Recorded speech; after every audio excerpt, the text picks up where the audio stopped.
Assalamualaikum warahmatullahi wabarakatuh.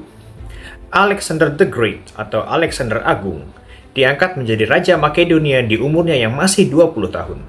Dan dengan tekad yang kuat, ia berhasil menaklukkan sebagian besar dunia yang diketahui pada saat itu dalam masa kekuasaannya. Semua itu tidak ia dapatkan dengan cara yang mudah, karena Alexander tidak pernah hanya duduk diam dan mengamati pertempuran yang dia lakukan. Dia memimpin penaklukan itu sebagai jenderal dari militernya di garis terdepan. Ambisinya dalam menaklukkan dunia membuat Makedonia menjadi salah satu kekuatan terbesar di dunia. Wilayahnya mencakup Yunani, Makedonia Utara, Thrace, Anatolia, Persia, bahkan Mesir, dan Asia Tengah, serta masih banyak lagi. Sampai kematiannya, dia tidak pernah kalah dalam pertempuran. Dia menghancurkan kekaisaran Persia yang dikenal sangat kuat, bahkan sampai menaklukkan Mesir dan India, dan ia diakui sebagai raja atas semua wilayah itu. Karena kehebatan dan popularitasnya, Alexander the Great banyak diceritakan di berbagai kisah, film, bahkan hingga dimasukkan ke dalam video game. Alexander belajar langsung dari filsuf Yunani yang terkemuka, Aristoteles. Di masa mudanya, dia tumbuh menjadi pemimpin yang bijaksana. Dia menjadi pahlawan yang dianggap sangat hebat dan kuat di satu sisi, dan di sisi yang lain, orang-orang menganggapnya sebagai penguasa kejam yang haus akan darah. Dia dikagumi oleh Julius Caesar, pemimpin Romawi yang dianggap sebagai jenderal militer terbaik yang pernah dimiliki oleh Romawi. Dan bahkan Napoleon Bonaparte, kaisar pertama dari Perancis yang dikenal sebagai Bapak Revolusi Perancis. Pada video kali ini, kita akan membahas secara detail tentang Alexander the Great atau Alexander Agung. Dan kita juga akan membahas, apakah benar ia adalah seorang Zulkarnain yang disebutkan dalam Al-Quran. Tidak hanya itu, kita juga akan membahas terkait seperti apa sih kepribadian dari Alexander the Great ini, kemudian bagaimana cara dia memimpin perang, bagaimana cara dia memerintah, dan bagaimana cara dia mendapatkan kekuasaan yang dia idam-idamkan selama ini. Dan inilah kisah Alexander the Great.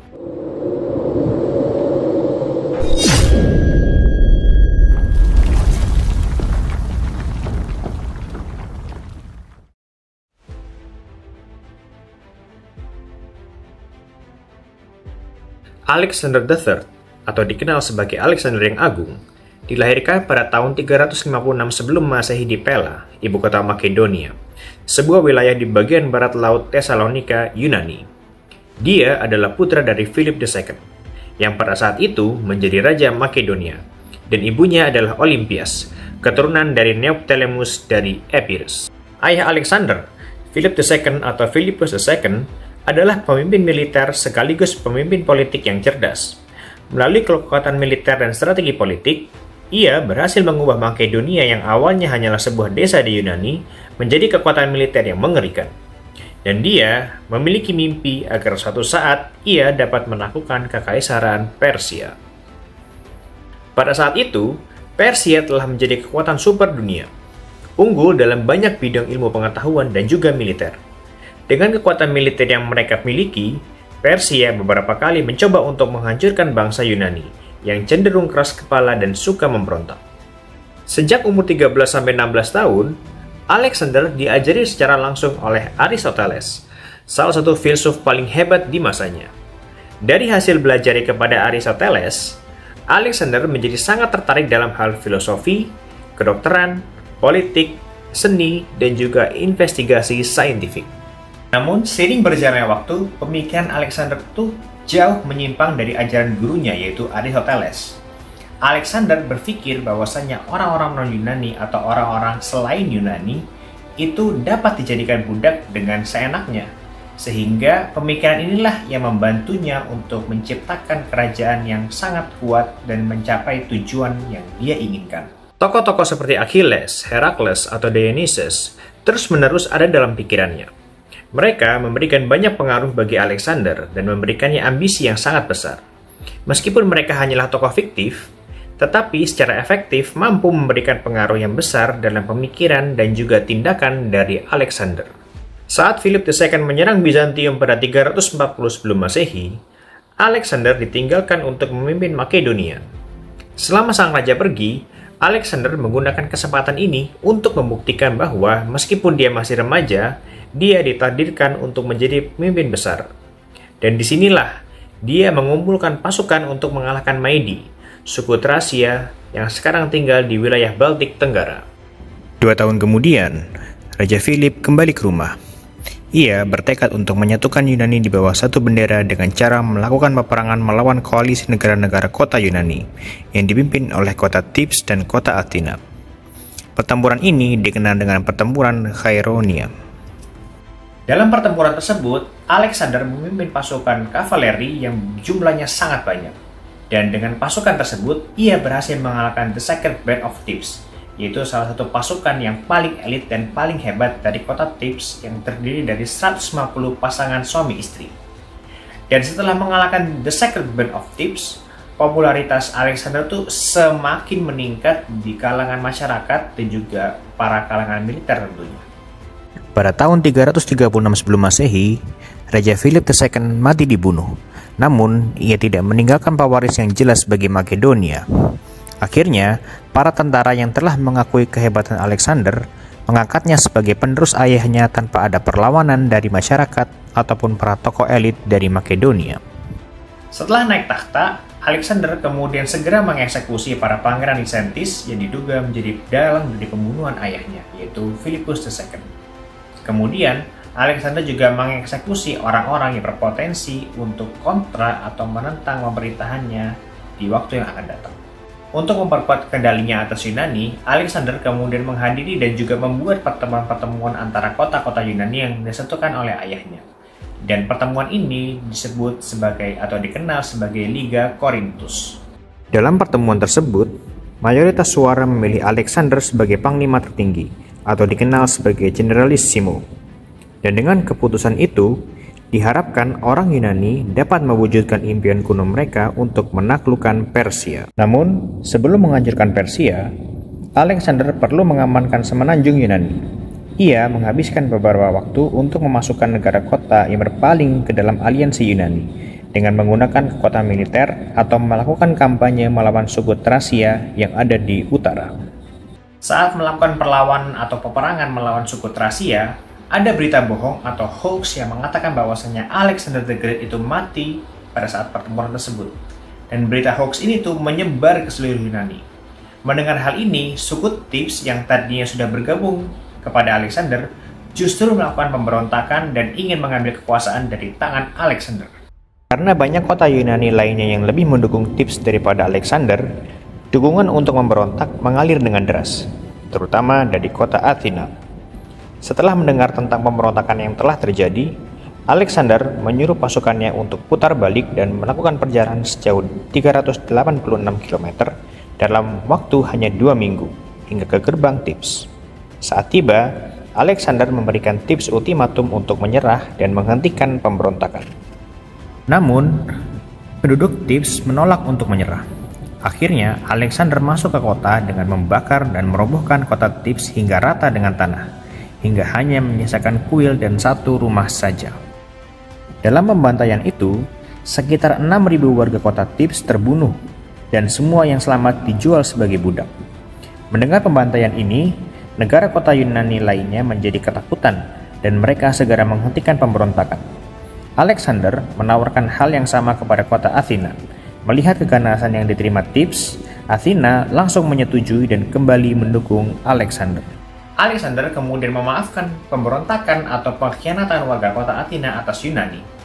Kalau kita baca dan juga kita teliti, Alexander selalu menggunakan cara kekerasan, militer, dan juga angkatan bersenjata untuk menghalalkan dan membumi hanguskan pemberontakan-pemberontakan yang terjadi di wilayahnya. Namun, kalau kita baca lagi, sebenarnya Alexander itu dalam hati kecilnya ingin sekali diakui sebagai pemimpin dengan cara yang paling tulus oleh warganya, sehingga warganya tersebut tidak hidup dalam ketakutan dan juga tidak ada keinginan untuk melakukan pemberontakan kepada Alexander. Namun jauh dalam lubuk hatinya, ia sangat ingin sekali menaklukkan dunia dan juga menyatukan Yunani tanpa ada yang kekerasan.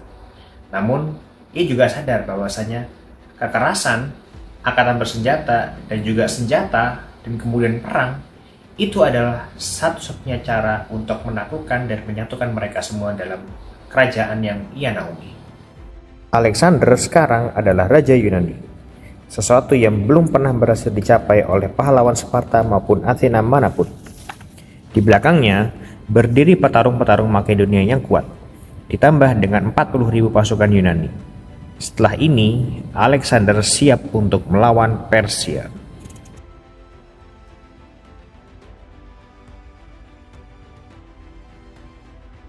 Dibandingkan dengan kekaisaran Persia, Makedonia atau Yunani adalah negara yang sangat kecil dan tidak sebanding dari segi banyaknya pasukan militer. Tetapi Alexander percaya bahwa pasukannya lebih terlatih dan memiliki senjata serta perlengkapan yang jauh lebih baik. Alexander percaya bahwa taktik dan strateginya dapat menghancurkan jumlah pasukan besar yang dimiliki oleh Persia. Sejak naik tahta, Alexander telah memfokuskan pikirannya pada ekspedisi ke Persia, dan selama hidupnya, ia selalu memaksakan diri untuk mencapai tujuannya tersebut. Di samping untuk memenuhi ambisinya, penaklukan Persia menjadi sangat wajib hukumnya bagi Alexander karena ia perlu uang dari Persia untuk menghidupi masyarakatnya dan juga memenuhi kebutuhan angkatan militernya. Dan juga Alexander membutuhkan kekayaan atau uang dari Persia untuk membayar hutang-hutang yang ada di Yunani. Alexander pernah mendengar tentang keberhasilan pasukan 10.000, yaitu kelompok bayaran Yunani yang dipimpin oleh Xenophon, yang berhasil melintasi wilayah Persia dan juga selamat. Kesuksesan Agesilaus dari Sparta dalam kampanyenya melawan Persia juga menjadi contoh bahwa kekaisaran Persia bisa dikalahkan. Agesilaus adalah seorang jenderal terkenal yang berhasil menghadapi pasukan Persia. Semua ini menunjukkan bahwa pasukan Persia, meskipun kuat, bukan berarti tidak terkalahkan. Demi mendukung ambisinya mengalahkan Persia, Alexander membawa pasukan kavaleri terbaik yang ia miliki yang dipimpin oleh pemimpin yang ahli perang sama seperti dirinya. Pada tahun 333 sebelum Masehi, pasukan Alexander bertemu dengan pasukan Persia yang dipimpin oleh raja baru, yakni Darius III. Alexander bergerak menghampiri Darius dengan 32.000 orang, dan dia bergerak lebih cepat daripada yang diduga oleh pihak Persia. Serangan Alexander sangat mematikan dan berhasil menghantam pasukan Persia hingga mereka semua mundur ke belakang. Salah seorang sejarawan dan filsuf asal Yunani, Arianos, mengatakan bahwa tidak diragukan lagi bahwa kehadiran Alexander mempunyai peran besar dalam kebesaran Makedonia. Tidak seperti Darius, Alexander berada di tengah-tengah pasukan dari mulai awal pertempuran sampai akhir. Ia berhasil lolos dari tombak yang menghujani perisai dan juga tubuhnya, dan helmnya bahkan hancur karena pukulan kapak dari belakang. Di pertempuran ini, ia bahkan hampir kehilangan kepalanya jika tidak diselamatkan oleh salah satu komandannya. Keyakinan Alexander bahwa pasukannya dapat mengalahkan pasukan Persia yang jumlahnya jauh lebih banyak terbukti benar. Karena pasukan Persia itu mengalami kekalahan disebabkan karena ketidakdisiplinan pasukan mereka sendiri dan juga kurangnya pasukan dari kavaleri. Jauh daripada itu, sebenarnya pasukan Persia, terutama kerajaan Persia itu sudah lama berbangga-bangga diri sehingga ia terlena dalam kemewahan dan juga kejayaan selama berabad-abad, sehingga mereka mengabaikan kehebatan dan juga pelatihan pasukan, terutama kavaleri, sehingga mereka dapat dikalahkan dengan mudah oleh pasukan Yunani. Sebaliknya, Alexander memiliki pasukan yang terdiri dari pemanah, pelempar lembing, infanteri, dan juga kavaleri berat. Dengan penguasaannya atas taktik perang gabungan yang ada pada zamannya, ia berhasil menghancurkan pasukan Persia dan membuat Raja Persia, yaitu Darius III, serta sebagian kecil pasukannya melarikan diri dari medan pertempuran. Setelah kemenangan ini, Asia Kecil menjadi milik Alexander. Darius III yang ketakutan akan ditangkap, lari ke Babilonia dan menjadikan kota itu sebagai pusat pemerintahan untuk melawan Alexander. Di sini, dia mengumpulkan pasukan yang sangat besar yang terdiri dari orang Persia, Midian, dan juga para tentara bayaran. Darius yang sudah tidak sabar untuk melakukan pembalasan dendam kepada Alexander memutuskan segera untuk menyerang pasukan Alexander di Asia Kecil. Dan karena strategi Alexander dalam peperangan tersebut jauh lebih baik, lagi-lagi pasukan Persia itu mengalami kekalahan. Dan lagi-lagi Darius itu kabur dan melarikan diri bersama pasukan kecil yang ia bawa. Darius III melarikan diri dengan sangat terburu-buru, hingga ia bahkan meninggalkan istri dan juga keluarganya sendiri. Melihat hal ini, ibunya merasa sangat malu melihat kelakuan Darius, sehingga ibunya tidak mau mengakui Darius sebagai anaknya dan justru mengangkat Alexander sebagai anaknya sendiri. Pertempuran ini menjadi kunci bagi Alexander untuk mengukuhkan kendalinya atas bekas kekaisaran Persia. Pada tahun 332 sebelum Masehi, Alexander sampai ke kota Tirus yang menolak untuk menyerah dan membuat Alexander dan pasukannya tertahan di sini selama 7 bulan. Setelah berhasil mengalahkan kota tersebut, Alexander begitu sangat marah karena pasukannya sempat tertahan sangat lama untuk mengepung kota tersebut. Sehingga Alexander dengan brutal mengizinkan pasukannya untuk melakukan pembunuhan massal terhadap 30.000 orang yang ada di dalam kota tersebut. Dari sini, sisi kekejaman Alexander the Great itu mulai semakin terlihat. Alexander mungkin penakluk yang hebat, tetapi di sisi lain ia adalah seorang diktator yang sangat bengis dan sangat suka untuk menghabisi atau menggenosida lawan-lawannya. Setelah melakukan pembantaian, Alexander berhasil merebut Mesir dan diproklamasikan sebagai Pharaoh atau Firaun pengganti Darius III. Berkali-kali Darius mencoba untuk berdamai dan meminta keluarganya dikembalikan. Namun, Alexander menolak semua tawaran itu. Akhirnya, terjadi pertempuran terakhir antara Persia dan Yunani di Gaugamela pada tahun 331 sebelum Masehi. Saat itu, pasukan Alexander kembali berhadapan dengan pasukan Persia dalam jumlah yang jauh lebih besar. Pertempuran ini sangat sengit, sehingga kerajaan Yunani dan juga kerajaan Persia mengeluarkan seluruh tenaganya untuk menghadapi dan berusaha memenangkan pertempuran ini. Namun lagi-lagi dengan strategi yang jauh lebih baik, Alexander bersama pasukannya kembali menang atas Persia. Dan lagi-lagi Darius, karena kepengecutannya, dia kabur dari medan perang dan meninggalkan pertempuran seorang diri bersama sedikit pasukannya. Darius sendiri lari ke arah Ekbatana. Alexander mengejarnya dengan pasukan kecil yang jauh lebih cepat. Tetapi sebelum ia dapat mengejarnya, orang-orang dari Darius sendiri berbalik menyerangnya dan membunuhnya karena kepengecutannya. Namun, Alexander tidak puas dengan ini. Dia mencari siapa yang membunuh Darius III dan menemukannya, yakni Bessas, seorang bangsawan dari Baktria, dan memberikannya siksaan dan hukuman mati atas pembunuhan yang dilakukannya kepada Darius. Alexander, bagaimanapun juga, terbukti memiliki integritas. Dan saat menemukan jenazah Darius, ia memberikan pemakaman kepada mantan raja Persia tersebut. Dengan Darius tewas, Alexander bebas untuk mengklaim takhta Persia untuk dirinya sendiri. Kekaisaran yang telah mengancam Yunani selama berabad-abad, kini akhirnya menjadi wilayah Yunani itu sendiri. Demi mengamankan cengkeramannya atas bekas wilayah Persia, Alexander memberikan kebebasan kepada gubernur-gubernur yang ada di Persia untuk menentukan nasib mereka sendiri dengan imbalan kesetiaannya kepada Alexander the Great dan juga warga Yunani. Dan mereka tidak dipaksa untuk berpindah agama, budaya, sosial, dan lain sebagainya. Mereka semua dibebaskan oleh Alexander. Justru Alexander sendiri mengadopsi beberapa kebudayaan dari Persia untuk dirinya sendiri. Apa yang dilakukan Alexander atas kebijakan tersebut sangat populer di antara warga Persia. Namun sebaliknya, hal tersebut tidak populer di antara warga Yunani, khususnya para jenderal militer. Pernah pada suatu hari, teman dekat Alexander, yaitu salah seorang jenderal militer, dalam keadaan mabuk menghina Alexander dan juga kebudayaan Persia yang ia adopsi. Dan karena marah, Alexander kemudian langsung membunuh teman dekatnya tersebut di hadapannya dan juga di hadapan warganya. Hal ini membuktikan bahwa adopsi budaya Persia yang dilakukan oleh Alexander menghambat hubungan antara dia dengan orang-orang Yunani yang asli. Untuk menstabilkan situasi ini, Alexander merasa perlu penaklukan lebih lanjut terhadap daerah-daerah lainnya, dan semakin rakus akan kekuasaan. Untuk itu, Alexander mengumpulkan pasukannya dan hendak menyerang ke India.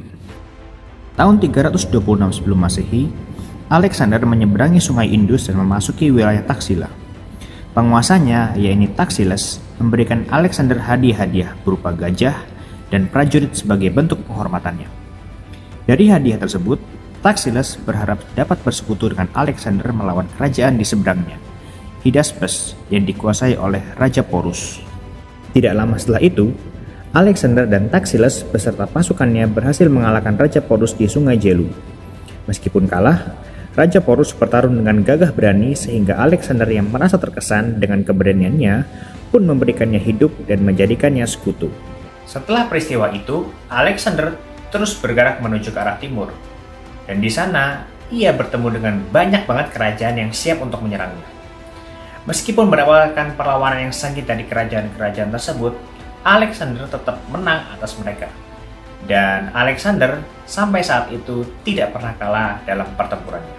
Tidak ada satu faktor eksternal pun yang dapat menghalangi Alexander dari penaklukan-penaklukan yang akan ia lakukan. Tapi Alexander itu lupa akan satu hal, yaitu faktor internal, di mana pasukannya itu sudah sangat kelelahan atas peperangan dan juga medan pertempuran yang mereka lalui selama hidup mereka. Pasukannya mulai memberontak dan menolak untuk melanjutkan perjalanan lebih jauh ke timur melintasi Sungai Gangga. Mereka berkata bahwa ini semua telah mencapai batas mereka. Alexander yang memahami kondisi pasukannya pun memutuskan untuk berbalik dan tidak melanjutkan perjalanan lebih jauh ke arah timur. Setelah memutuskan untuk tidak meneruskan penaklukan, maka Alexander bersama pasukannya itu fokus untuk memerintah di dalam negeri, di mana ia banyak mengeluarkan kebijakan bagaimana cara menyatukan daerah-daerah kekuasaan yang telah ia taklukkan. Dan di samping itu, banyak sekali jenderal-jenderal perang yang membuat ulah atau membuat masalah sehingga Alexander harus turun tangan sendiri untuk membenahi kesalahan-kesalahan yang mereka buat. Konflik antara perbedaan ras dari Makedonia dan Persia memberikan permasalahan internal yang cukup besar. Dan ketika Alexander merasa sudah berhasil membuat semuanya terlihat aman dan berhasil menyatukan Makedonia dan juga Persia, ia pergi ke Babilonia setelah melakukan festival besar-besaran di Ekbatana, di mana dia kehilangan istrinya karena jatuh sakit. Alexander tidak pernah sembuh total dari kehilangan istrinya, dan dia jatuh sakit di Babilonia 10 hari kemudian. Pada tahun 322 Masehi, ia meninggal dunia di usia yang ke-33 tahun. Sepanjang hidupnya, Alexander telah memerintah Yunani selama 12 tahun dan 8 bulan.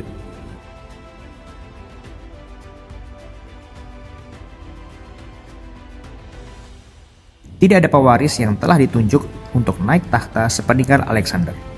Namun, para jenderalnya mengangkat putra Philip II yang tidak terlalu pintar, yakni Philip Aridius.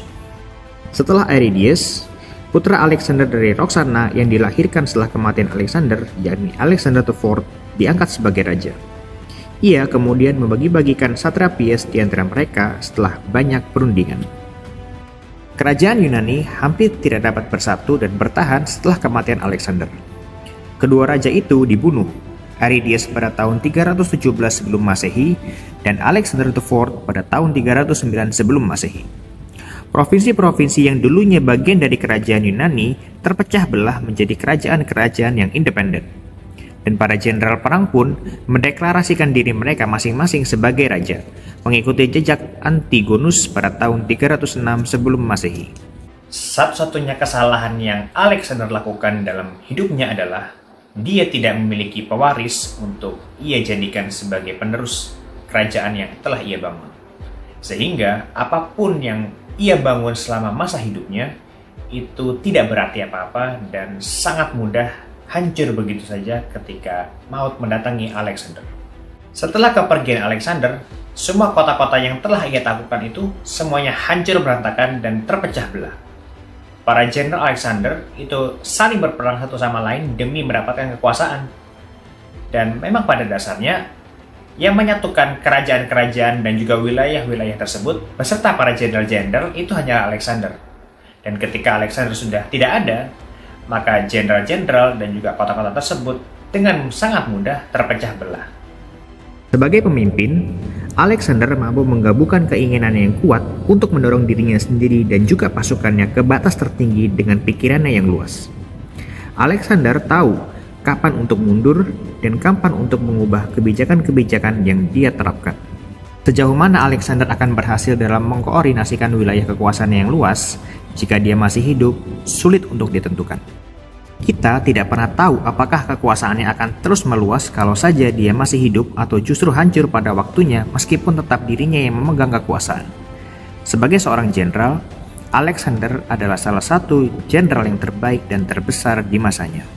Dia menunjukkan keunggulan yang luar biasa baik dalam penggabungan berbagai jenis pasukan maupun dalam penyesuaian taktiknya dengan tantangan dari musuh yang menguasai bentuk perang baru, seperti suku-suku nomaden Saka atau suku-suku pegunungan India atau Porus dengan gajah-gajahnya. Strategi yang Alexander terapkan semasa hidupnya untuk menaklukkan berbagai macam kota itu penuh dengan kekreativitasan dan efektivitas.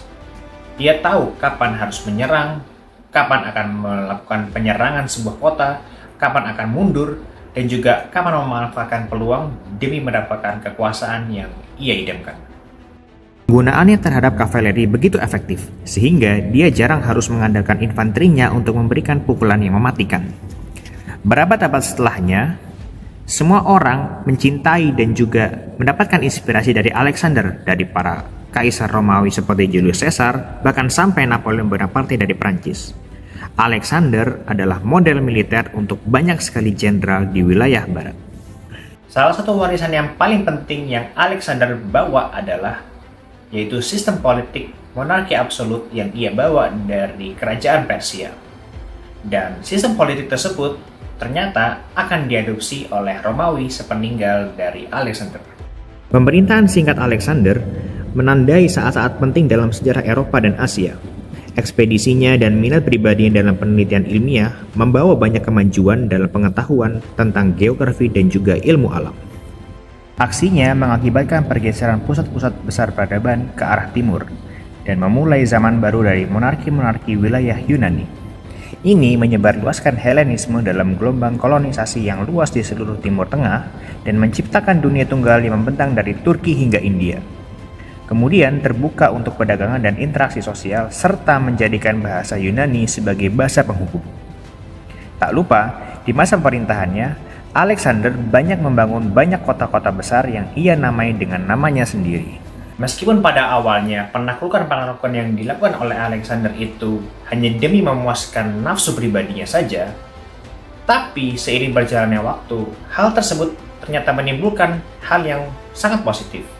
Yang pertama adalah semakin terbukanya dunia-dunia perdagangan, yang mana hal tersebut bisa melewati lintas negara dari mulai Yunani, Persia, sampai ke Mesir. Dan juga bahkan banyak sekali komunikasi-komunikasi atau pertukaran-pertukaran budaya dari mulai Yunani hingga ke Mesir. Dan semua itu terjadi atas dasar atau penaklukan dari Alexander the Great.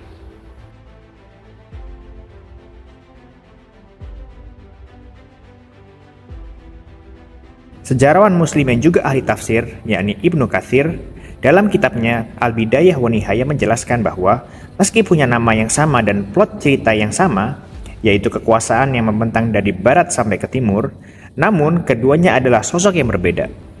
Menurut Ibnu Katsir, Dzulqarnain adalah nama atau gelar atau julukan bagi seorang panglima penakluk sekaligus raja yang soleh, yang selalu mengajak manusia untuk menyembah Allah Subhanahu wa Ta'ala. Sedangkan Alexander bukan penyembah Allah atau Tuhan yang esa, melainkan menyembah para dewa-dewa Yunani. Meskipun begitu, ada pendapat yang menyebutkan bahwa Alexander yang Agung atau Alexander the Great itu tidak lain adalah Iskandar Dzulqarnain. Namun, menurut pendapat ahli yang lebih kuat, Alexander bukanlah Dzulqarnain meskipun banyak memiliki kesamaan dari segi cerita. Dalam fakta sejarah, banyak banget perbedaan antara Dzulqarnain yang ada dalam Al-Quran dan juga Alexander the Great. Kalau Alexander the Great, yang pertama adalah dia yang pasti tidak menyembah Tuhan yang Maha Esa atau Allah Subhanahu wa Ta'ala. Justru dia menyembah dewa-dewa atau berhala-berhala. Yang kedua adalah ada yang mengatakan bahwasanya Alexander the Great itu adalah orang yang homoseksual atau gay. Dan yang ketiga adalah Alexander the Great itu sangat kejam dan juga suka membantai musuhnya ketika mereka sudah kalah. Dan yang keempat adalah Alexander the Great itu tidak membangun tembok pembatas sebagaimana yang tersebut dalam Al-Quran. Adapun Dzulqarnain, ciri-ciri yang disebutkan dalam Al-Quran adalah yang pertama, dia menyembah Tuhan yang satu yaitu Allah Subhanahu wa Ta'ala. Kemudian yang kedua, dia mendapatkan firman dari Allah Subhanahu wa Ta'ala. Yang ketiga, dia tidak mengambil harta secara zalim dari masyarakat. Dan yang keempat adalah dia membangun tembok pembatas antara masyarakat dengan Ya'juj dan Ma'juj.